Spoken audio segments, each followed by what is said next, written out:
this focuses on the social issues and environmental impacts.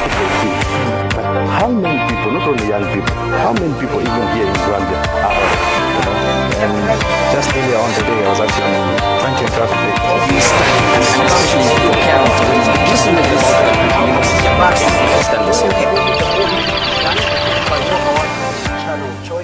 We are really young people to have a say in much of the affect them.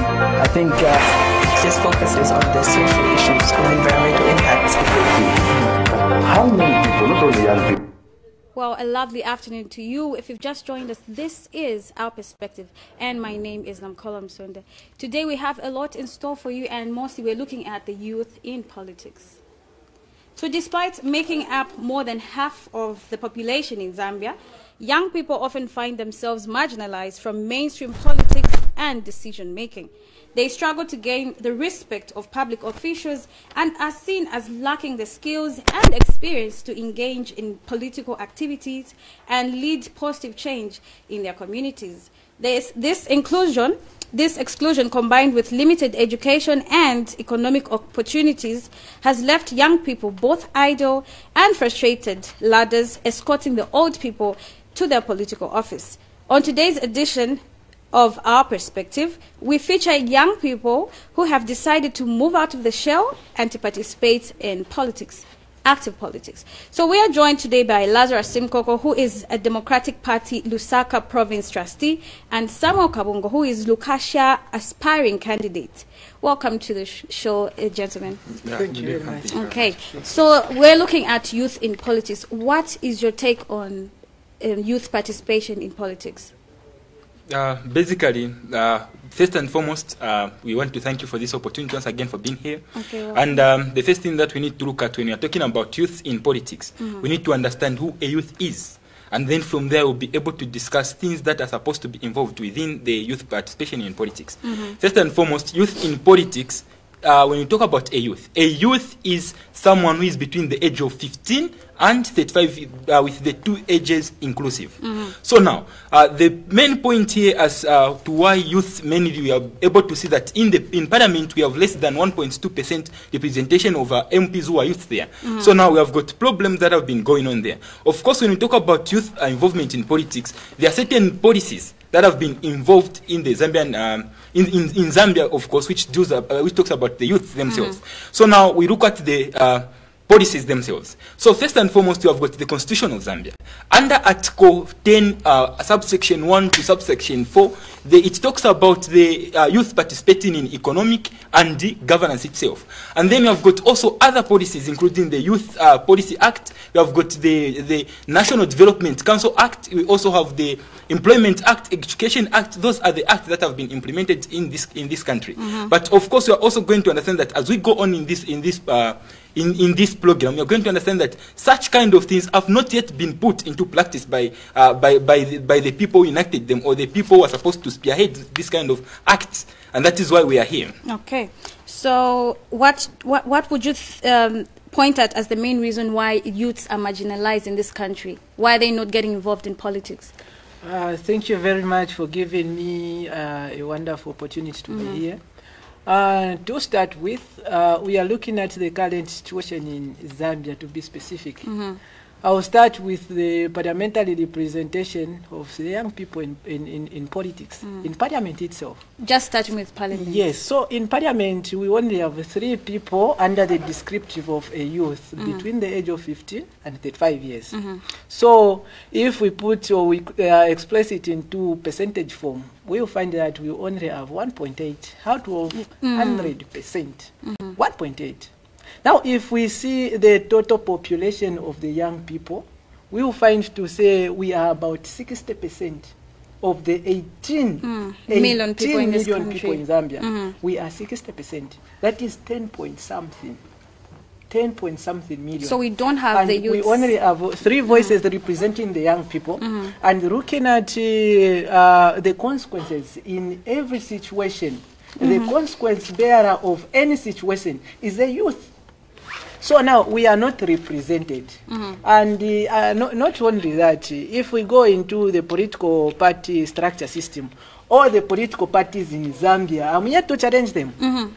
You find very few, if we are about 40 political parties in Zambia, maybe only one political party is having a national chairman, national youth chairman, under the descriptive of the youth. Okay. You find that they are giving the old-aged people to run the affairs of the young people. Yet we, the active young people, we are there to take our own affairs. Okay. So are the youths not having representation in decision-making process in this country? We should understand the structures of implementing the decision in the nation. The most important sector, we should look at the parliament itself. That's where the laws are made. So if in parliament we don't have the young people, meaning we are not represented in cabinet. It is not mandated that a cabinet should not have a youth to represent. Even the minister of youth itself, I feel it very comfortable if we will have a young person then in the affairs of youth department and sports, because you have the broad understanding of what your fellow young people are doing.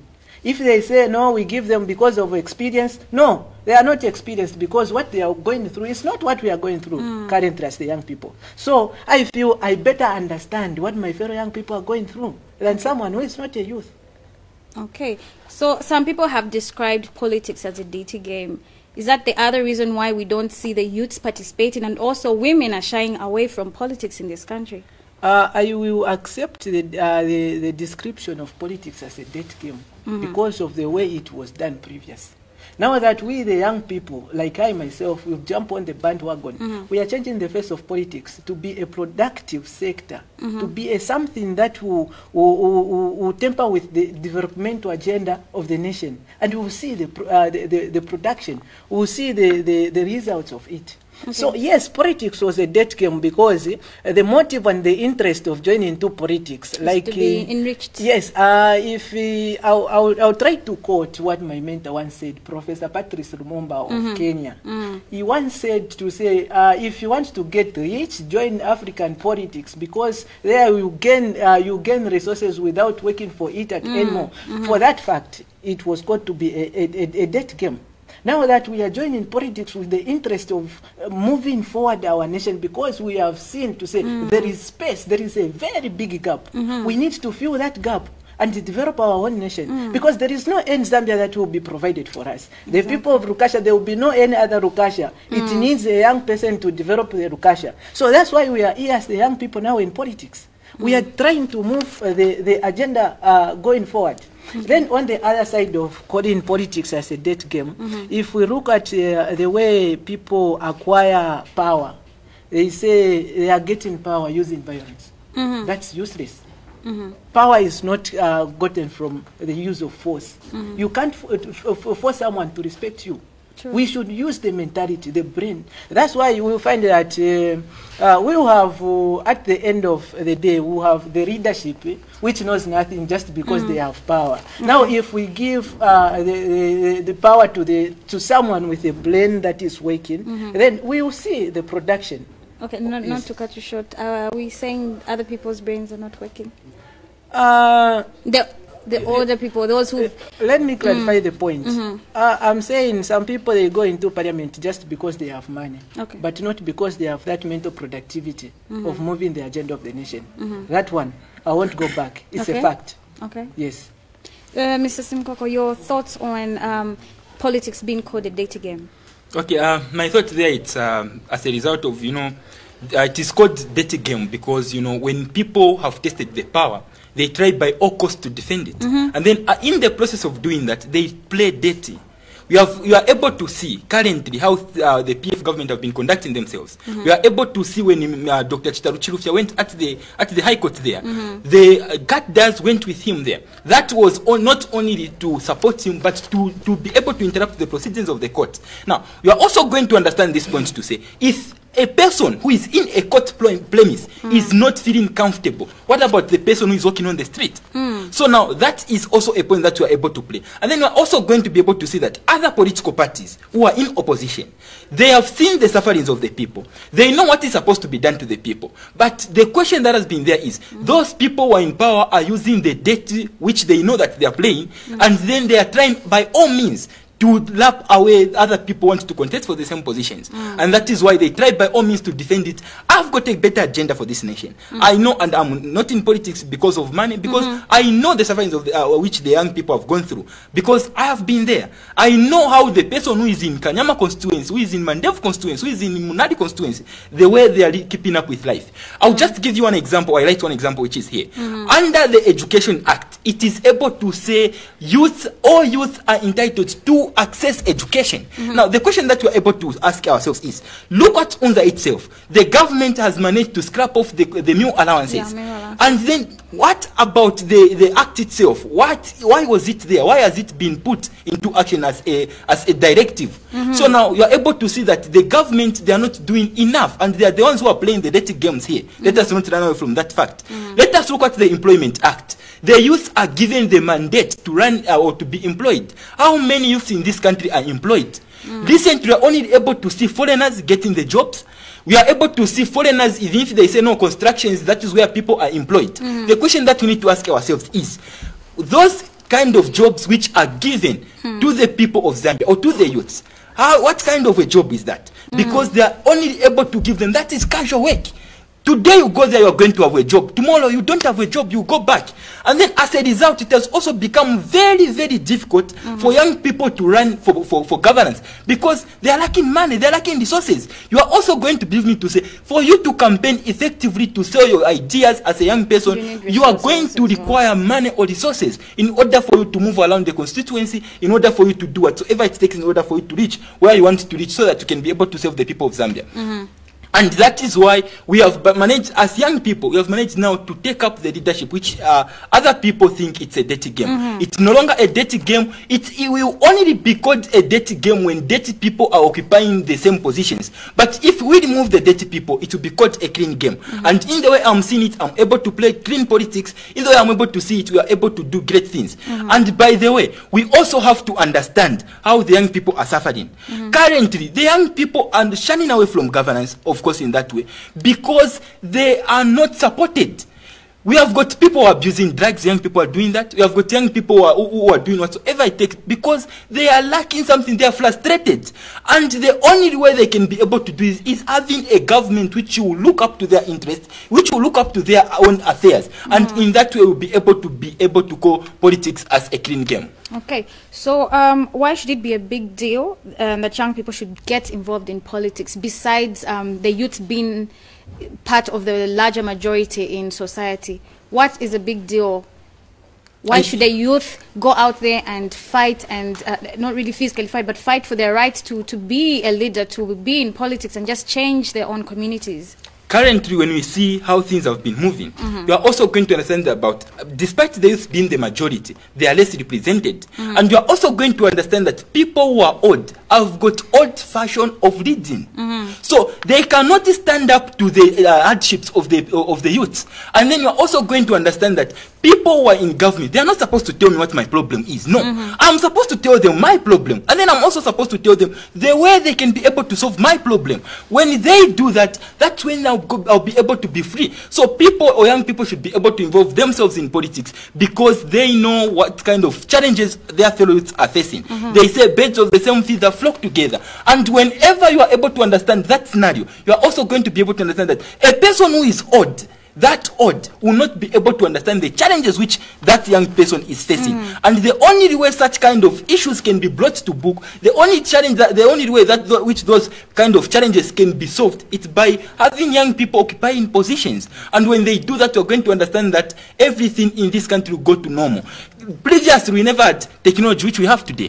Previously, we never had the interest in technology the way we are having today. So old people running the affairs of this nation, you are also going to be able to understand that they are not going to run it effectively. They don't understand technology at all. And that is why, believe you me, the PF government always say you can't win politics on Facebook or anywhere, because they are old-fashioned.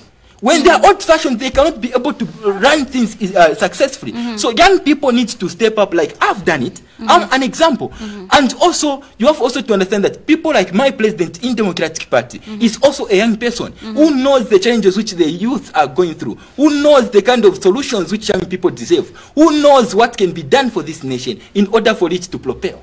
Okay, but not on the issue of social media. Don't you think, of course, social media can help persuade people to vote, but what about also being on the ground? Are you on the ground instead of just being on social media? Because everybody is on social media, but now... Oh, I get the point there. I have to bring it to the attention of the people of Zambia that my president was moving from village to village, telling people about the manifesto of the party, telling people about how you can be able to involve youth in parliament, telling people on how certain challenges of this country can be solved. So now it is an issue of balancing there. That is what I'm talking about here. So when you balance both on the ground and social media, you'll be able to run things effectively. I brought the issue of social media because of technology itself, meaning at that point, many people never had even Facebook pages previously. And then you're also going to understand that many people have realized the importance of social media recently. This has to do with the technology which has been established. And looking at our manifesto itself, when you look at it, technology is the priority. And the only people who can be able to drive this nation forward, you're going to understand that it's the young people. When you go in Denmark, it's the 23-year-old who are ministers of youth. But come to Zambia, you're going to understand that a youth, so those are the people you are talking about. Those are jokes, real jokes. Those people should be able to be serious on how they are running these affairs of this nation. We are not even happy about it. Young people, we have been left behind. We believe that we are supposed to be at the center of development. Look at the citizenship empowerment programs. How are they be able to be running? Look, it was started in the MMD. Have they produced any billionaire? Not anyone. Maybe you know one who can mention out of the youth empowerment.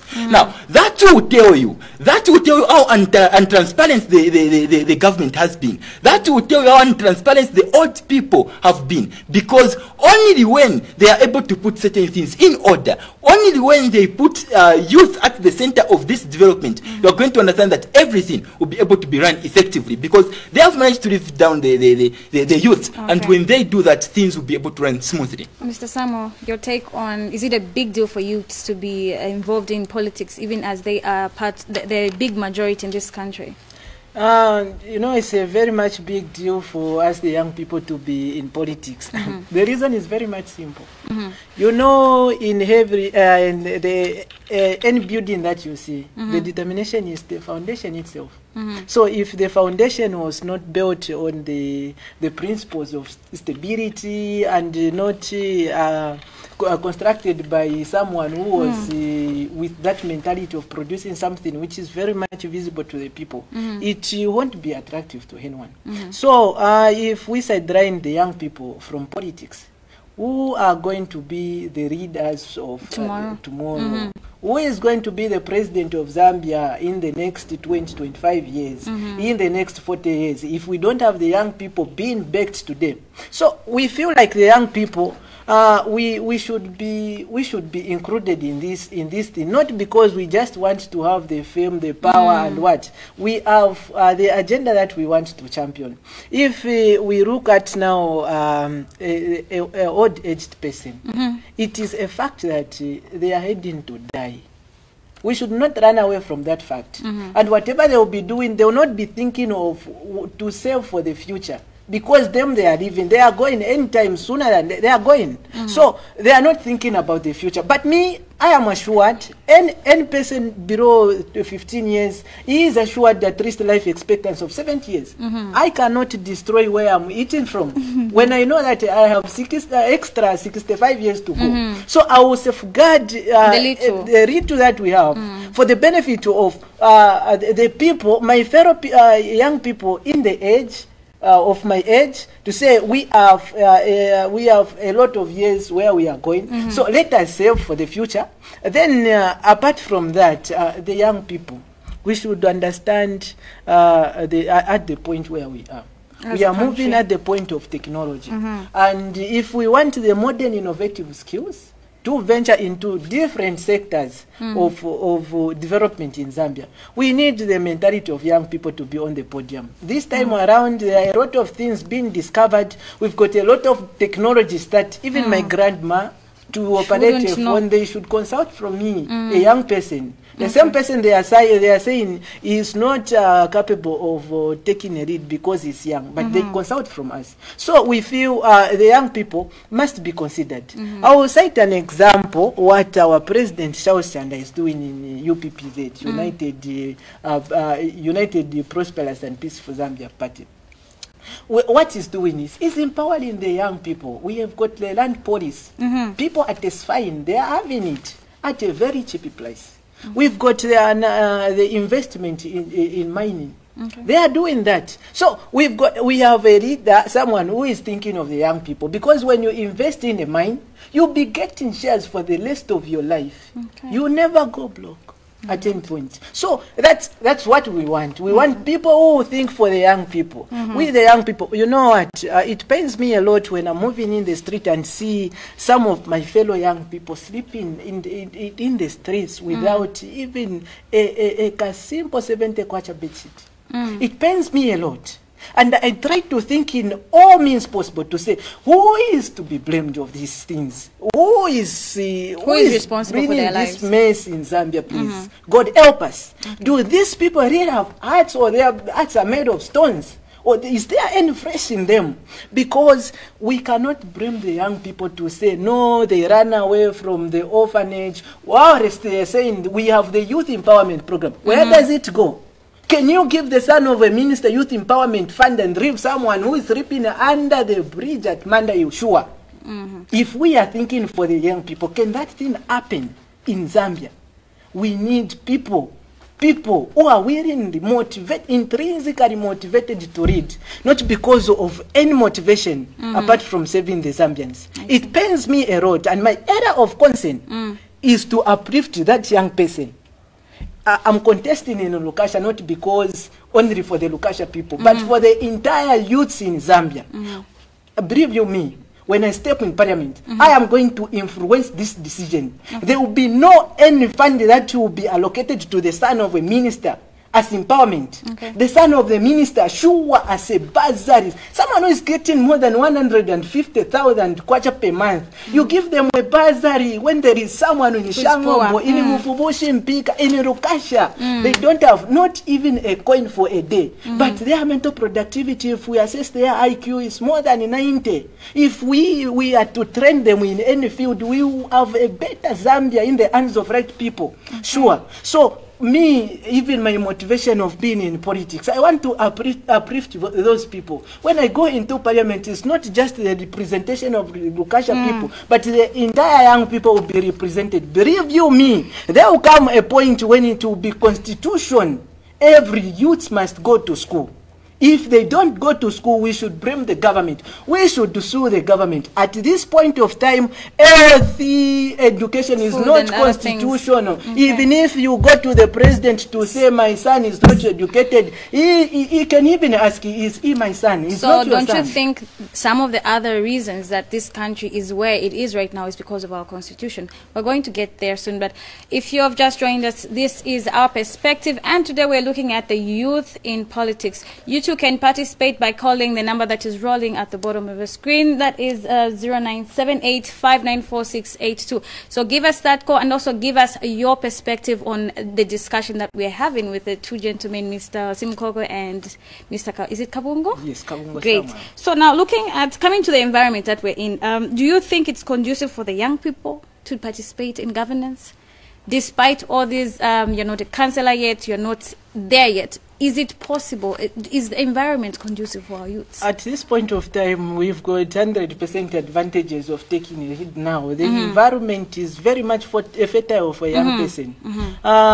You see, the previous two months, we saw the drama which was there, the joke of the days which was happening, where we saw the young people now raising to say, we want this to happen. And within the blink of an eye, in the fraction of seconds, we saw the the response coming. And if I was to ask, I want any youth who is not aligned to a certain political party to testify to say, Mr. Kawungo, I received part of that 30 something. You remember it? Yes, there was a 30 something which was released for us, the young people. I was not part of it. I didn't benefit from it, but I am a young person.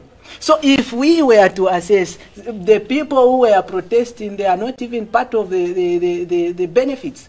Other people benefited, the same people within. So we see the young people now are raising against the government. We are not raising against it to create enmity. What we want is to create development in the nation, not enmity. Let them love us as much as they can do. But what we are advising them is bring us into leadership. We want to show you how to do certain things. Yes. Okay. So, Mr. Simukoko, your take on the environment, is it conducive for the youth to participate in politics? The environment, it's always conducive provided you are aggressive, provided you are able to fight every barrier that is on your way. And I would like just to clarify a certain point from my brother here over where he said when youth protested they promised a 30 million kwacha there. That was only to silence youths. But the only thing that I can be able to say is that was only so that we can be able to stop with our actions. But I am here. I have not stopped with my action. And it has always been said to say every 22nd of every month there will be protests. And believe you me, I'll be able to join that protest if it is there.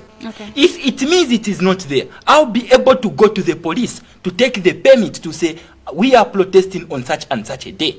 That is what I can only say there. So now, looking at how the environment itself is, the environment is very much conducive for that person who is aggressive, for that person who can be able to come up and of course be able to challenge the odd person who is saying, no, I'm going to do this, and playing all the debts that they are trying to do. So with courage, everything can be able to be worked out. There is always a saying which says, you are who you are today because of a decision you made in the past. We will be who we are going to be in the future because of the decision that we are making now. So if we don't stand up for what we think is right for ours, of course, we are not going to participate, or we are not going to be involved in any of the change that we want to see in this world. So, no, you can go on, you can go on. What both of you, I need answers from you. What do you think or what can be done to ensure that youths participate freely in politics in this country? I think we have to get rid of the people who are out there. I said it previously, and I have been saying this all along. Okay, sorry. We have a call. You're through to Our Perspective. Give us your name and where you're calling us from, and also give us your comment or contribution. Yes, this is Isabel Mwape. I'm calling you from Zambia. Please go ahead with your contribution. Yes, my contribution is that first and foremost, I would like to appreciate the people on the panel and the passion that they have for the youth. Thank you. My contribution is that I feel our government should give chance to the youth to air their views even in parliament, not only in maybe in our areas, or maybe to our immediate leaders. No, we need to have young leaders in parliament, so that even because young leaders understand what the fellow youth go through, they understand the pain of the youth. But if you look at the people who are already there in government, they are old people. So all they want is maybe to secure their rights, to secure the future of their children. But if a young person can go there, he is able to understand what the fellow young person is going through. I think, yeah, that's why we've got a lot of people, a lot of youth hating nowadays, because we feel we are not being heard. And there's so much selfishness by elderly people. So we need to give chance to the young people, and let us support our fellow young youth. Okay. I think that's my contribution. Thank you so much, Isabel. Okay. I just want to thank also the caller once again. You know, she's right about about everything she has said.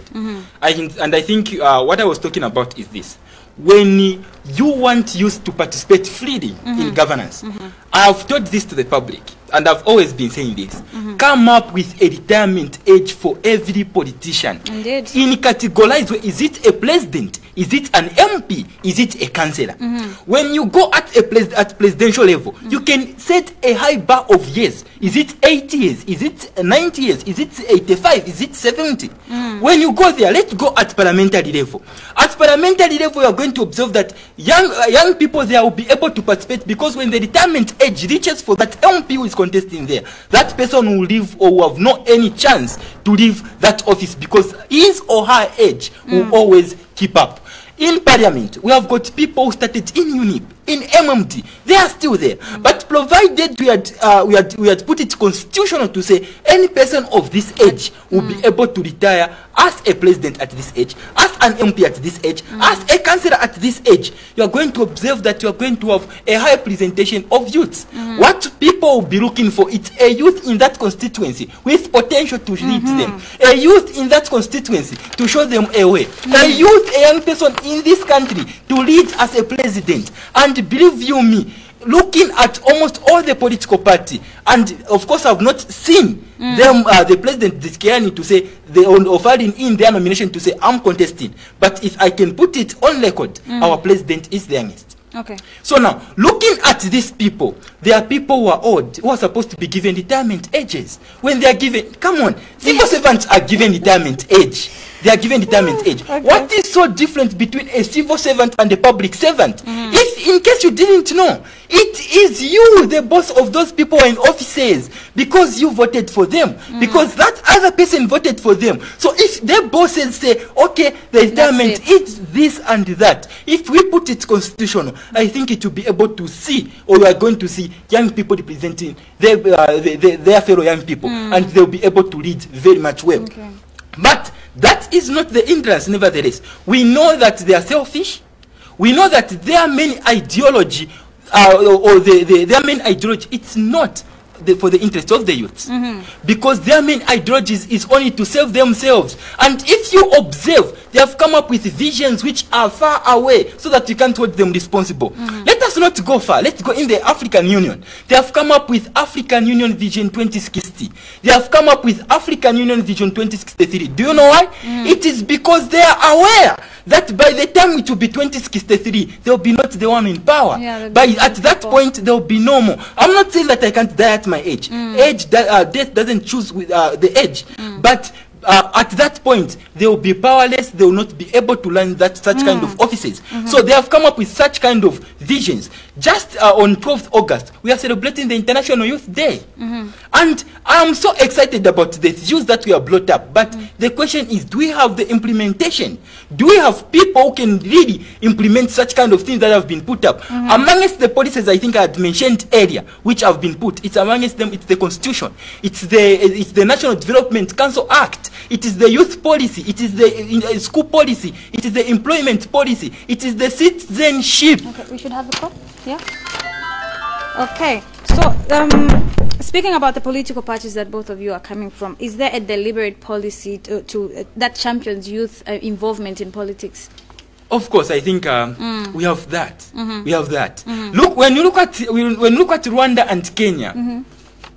When you look at Rwanda and Kenya, you are going to observe that they have been saying to say, in order, or if you are employing any people amongst the people you are going to be employing, 20% have to be youths. If you are choosing any leaders in an organization, 20% have to be youths. And that is part of our manifesto. In the Democratic Party? Yes, in the Democratic Party. It is there. Whenever the company has been opened, we'll be able to say, this is a policy. Where is the 20% of the youths in here? And when you look at our manifesto against, again, when it comes to industrialization, I think you have come across it, I think, and you know it.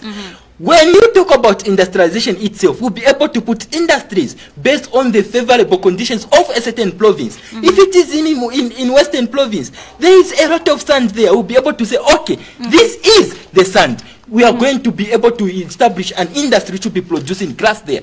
When we come up with that industry, people will be employed there. Amongst the people will be employed, at least 20% have to be youth. At least people will be leading such kind of an organization or such kind of FM or an industry. The people in leadership have to be youths. Okay. That is the deliberate policy that has been put across. Not only that, when you look at the cabinet itself, our national spokesperson, Madam Judith Kabemba, she's young, she's a youth. Look at our president, he's young. Look at me, I'm the Lusaka province trustee. Come on, look at the other trustees of look at the other trustees in Lusaka who are heading the province. They are old Vendan and Konto.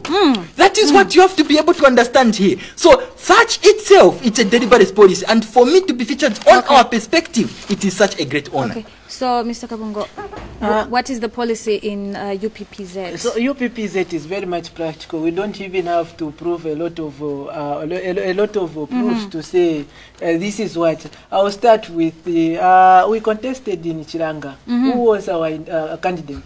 Francis Kope, a youth. We contested in Lusaka for the mayor by-election. Who was a youth? Leo Madadiso Piri. Leo Madadiso was 25 years, a youth. We contested in Chilubi. Who was our candidate? We contested in we only have the young people. So meaning it is very much practical that the UPPZ, the President Charles Chanda support the young people. I am an aspiring candidate in Lukasha. Where am I? I'm a youth, very young and energetic. So this is very much practical that we've got full support. The young people of Zambia, there is a political party supporting you. Yes. Just support the political party. You have the assurance. Believe you me, if it was we are to be ushered in government, who are going to be the ministers when we see the adoption? The young people. What will be now the production of the country? What will be the results? We have now the mental productivity. This word will not sink in my head. I'll always be mentioning it. We are looking for the mental productivity, nothing else in this nation, because we need now to develop. It's high time Zambia has been looking for people with money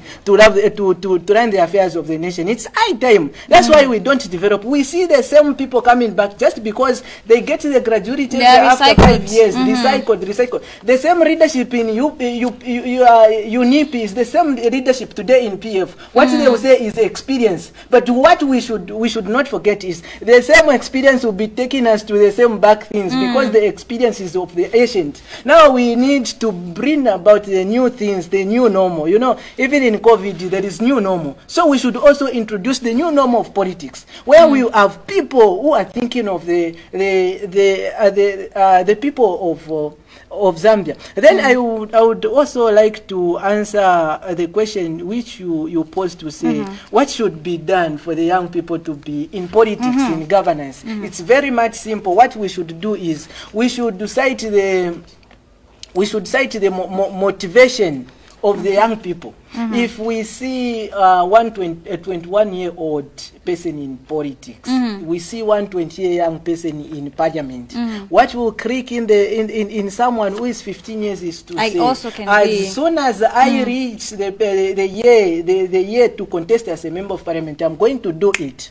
What you do is the immediate transformation of the nation, because once you transform that person, these other people, the drug abuse, the sexual acts, all sort of things which are condemned in the society, that person will not attempt to do it, because there is a focal point of achieving something great in life. So the only thing to me, to bring in a lot of young people, I think after the by-election in Lokasha, we will have the transformation of Zambia, because there will be someone the young people will be looking up to say, I want to be like that, because there is a meaningful contribution in parliament which is coming. There is, even in 1 year period, I can assure you there will be something. If Zambia will sense change. So hopefully to the youths as well, when you're given the opportunity, you will also not overstay like. I only have 10 years, 2 terms to serve as a member of parliament. After that, I'll give a chance to another youth. I'll give a chance to another. It will be very much useless to sideline what I've been advocating for.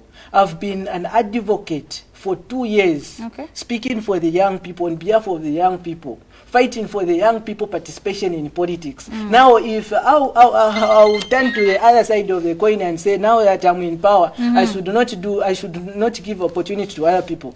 I'll give opportunity to the young person. If it means that I should even use my own personal resources for them, I will surely do that, because what we want is, we want to see the young people in politics. When you are no longer that, please stay away or be part of them, but advising the young people now to go about it. That's what we want. Okay.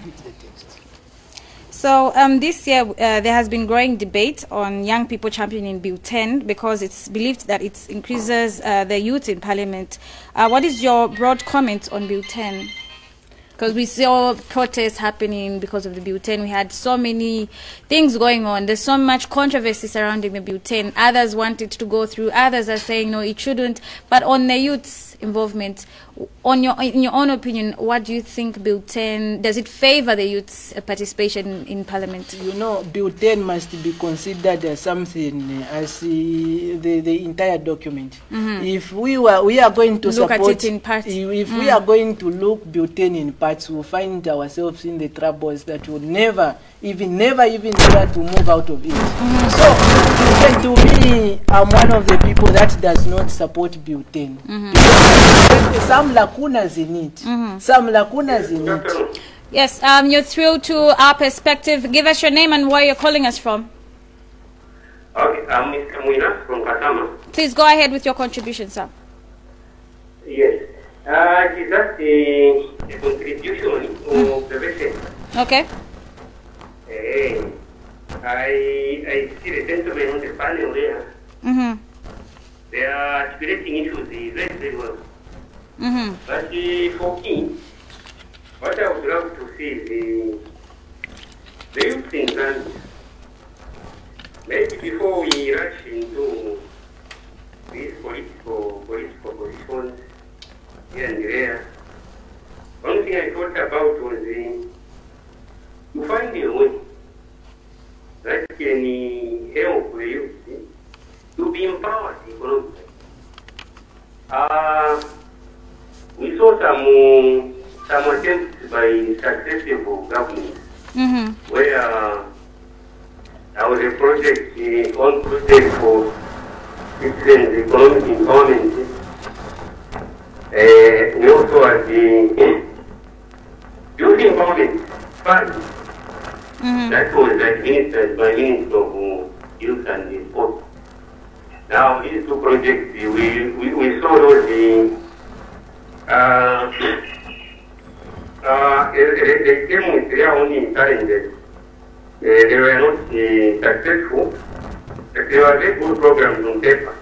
Yes. So I thought youth can come together and see what went wrong with these two projects, so that they are worth on and come back, so that youth can have economic empowerment. I think that is what is important. Those rushing into political positions again, without economic empowerment, it's really very difficult for youth to compete at that level. What we need more especially is the economic empowerment for our youth. When they are empowered economically, it will be very easy for them to penetrate the political area. Okay. Then lastly, and what I can just say is I can see the two gentlemen, one from UPPZ is speaking highly of his party that they have favored a lot of youth in terms of positions in the party. Equally, the other gentleman from GP is also saying the same about the appointment of youth in the Democratic Party. We saw the same sentiment being echoed by President Lewis Mumba, who is also very much attached to the youth of this country. So, a lot of these political parties which we have seen at the moment, they are all advocating for youth to take up the mantle. Now, why can't these youth from different political parties come together under the same umbrella and fight for a common goal? Okay. I think that's what I wanted to see on this one. When you look at them, they are talking the same language. Why can't they come together? Okay. If we divide that towards where are we going? Why can't they come together? Thank you so much. Thank you. Thank you so much, madam. Thank you, Mr. Mwela. Thank you so much for calling. Okay, so you too can give us your own perspective by calling the number 0978599462, and also you can send a message. The number is scrolling at the bottom of your screen. So we have Mr. Kabungo and Mr. Simukoko. Is there, of course, you can't decide on behalf of your presidents. Is there a way of youths coming together and just forging ahead instead of like that caller said, you're speaking almost the same language. You all are passionate about the youths in Zambia. You're both energetic. Why can't we have one voice and forge ahead from there? Okay. Just to answer his question. Thank you very much, Mr. Mwira, for your wonderful contributions, and I'm hoping tomorrow we'll be together in Lukasha Kasama. So now if we look at the young people coming together, it's very much possible. Now the question that we must ask ourselves is, what does the Constitution of Zambia gives us the description about who should stand as a president? They don't favor a young person to stand as the president. So when we change the Constitution to favor the young people, that's when we have young people, because it will be very much, you know, when we are saying we want the young people to take a lead, they will be saying, who is the president of the same political party, and is your president contesting? You know, they bring a lot. I remember there is one time when a certain member of parliament contested under a certain political party called UDF. They were questioning to say, who is your president, and your president is not taking part, so we cannot trust you. So the Constitution does not support a youth to become a president. You get the point? So it's very much easy to work. And then the other party, the reason why you see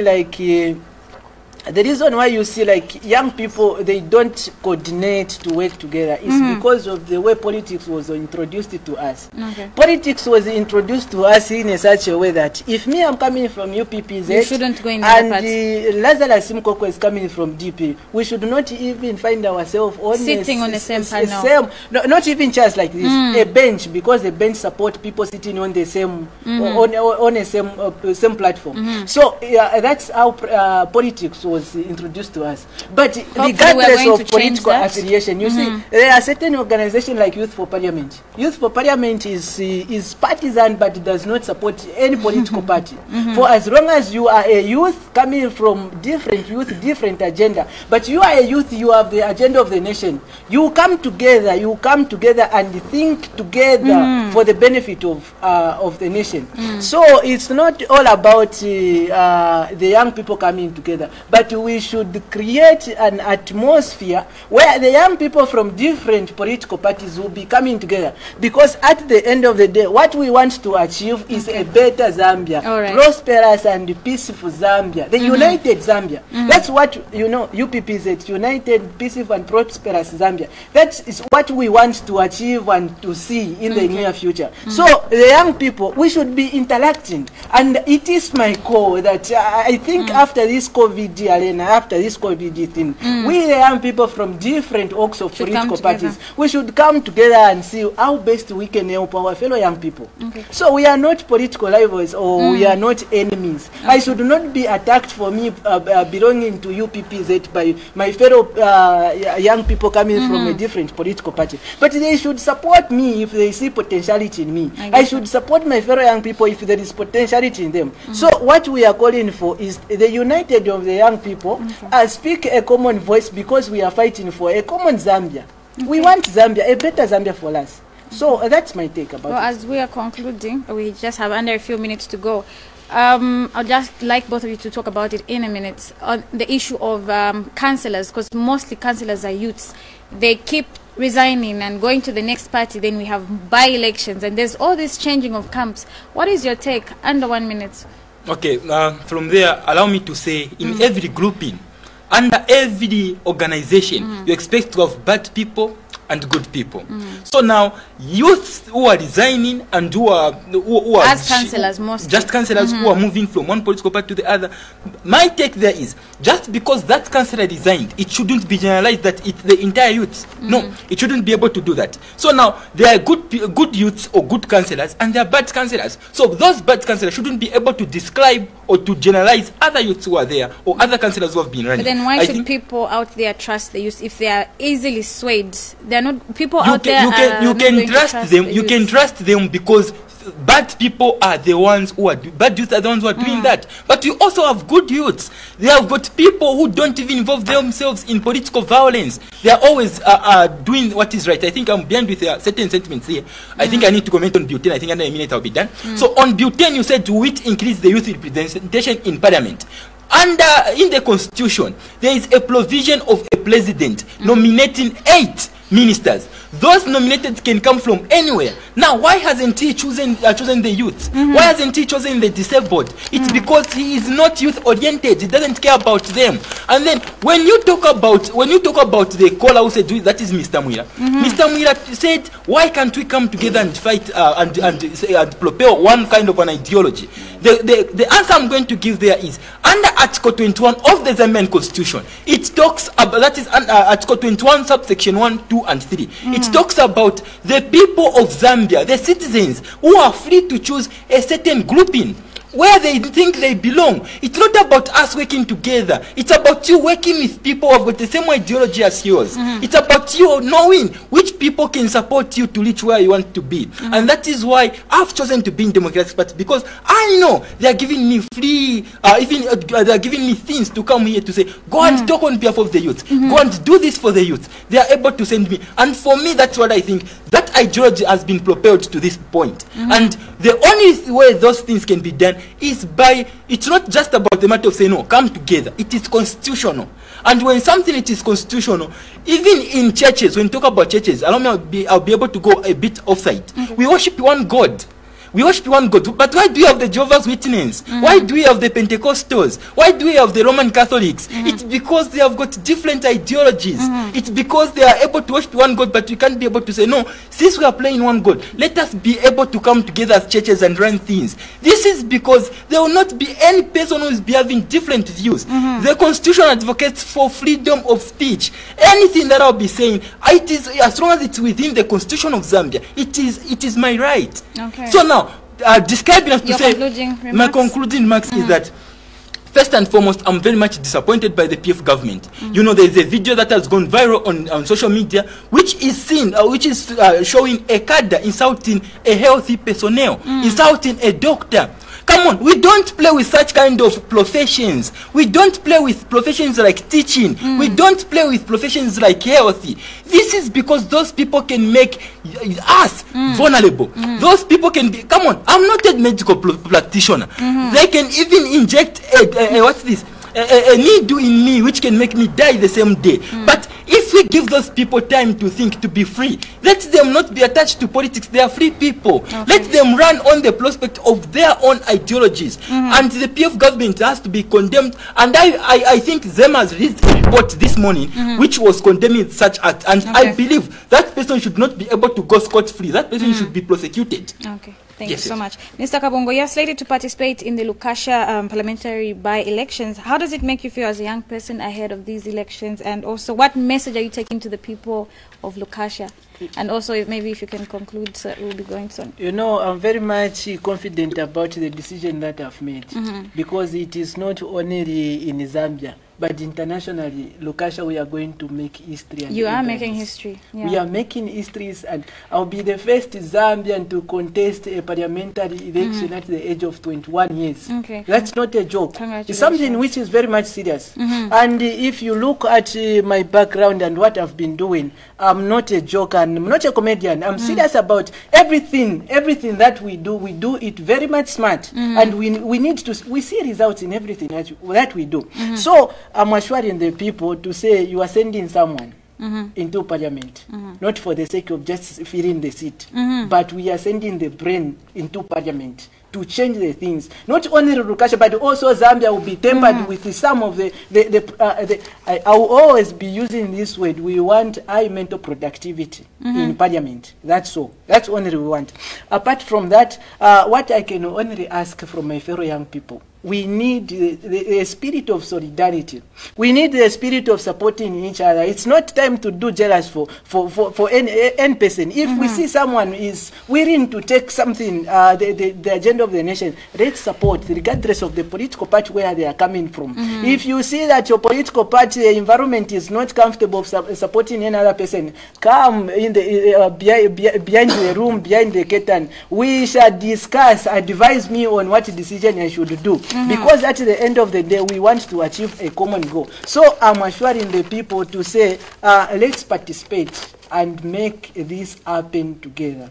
Alone, I cannot do it. But with the collective efforts of the young people, we are going to do it, and we shall walk majestically at the announcing day. Because we are very much confident that we are carrying the day, regardless of the people, their financial status and whatever they are doing. We are not interested in their money. What we are interested is the mental productivity that we want to produce in the nation. We should produce it, no matter what, no matter how.